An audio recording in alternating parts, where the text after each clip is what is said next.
Brothers and sisters, as we mentioned at the beginning of our celebration of the liturgy, with the Christmas season now completed, our liturgical year begins a new period called Ordinary Time. Traditionally, this ordinary season starts with the account of Jesus' baptism, and that's the case here today, this Sunday. We begin with the passage from John's Gospel. The figure of Jesus looms very large within John's Gospel.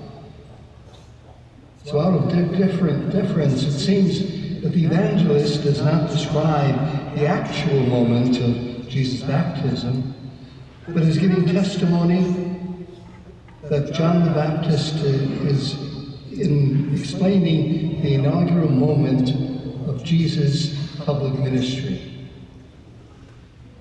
As in the other Gospels, the moment of Jesus' baptism is a time when the Spirit of God settles on him and he is declared as God's beloved Son. From this moment on, the Spirit-filled Jesus begins his mission of bringing God's reconciliation and healing love into our world. There are so many other ways that we try to understand the meaning of Jesus' own baptism as well as our own.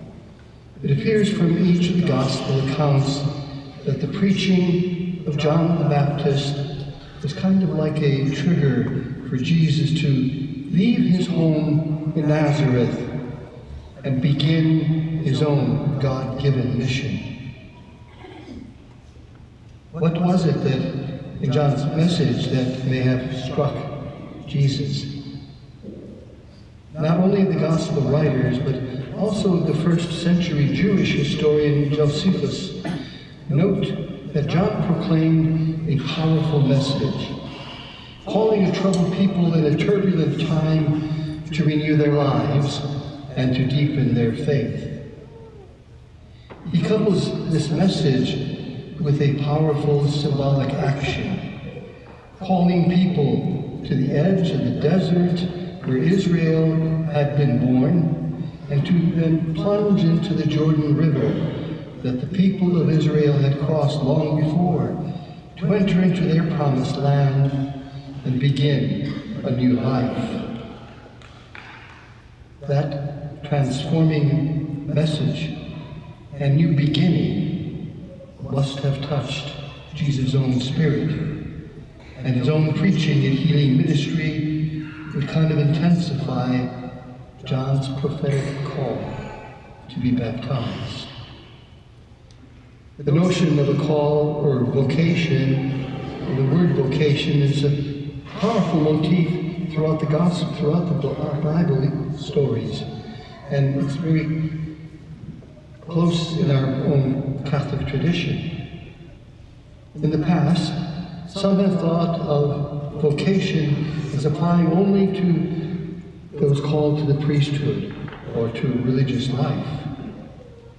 But the Second Vatican Council reminded us all that through baptism every Christian is called by God to a new and purposeful life.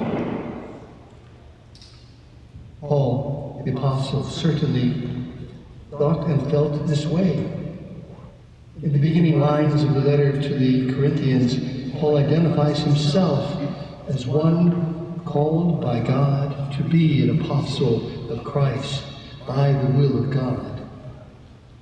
And in his letter to the Galatians, Paul speaks directly about his unanticipated and dramatic call. He's called to a new life as a follower of Jesus. In his account, Paul, in fact, alludes to the beautiful reading from the prophet Isaiah that we also heard in our first reading this morning, where God calls the prophet to a wider horizon than ever than his beloved Israel. It is too little, God tells Isaiah, for him to restore Israel. God says, I will make you a light to the nations, so that my salvation may reach to the ends of the earth. God's horizons embrace the whole world. And it was that vast field that gave Paul of Tarsus his own life's purpose and his mission, as we call him the apostle to the Gentiles.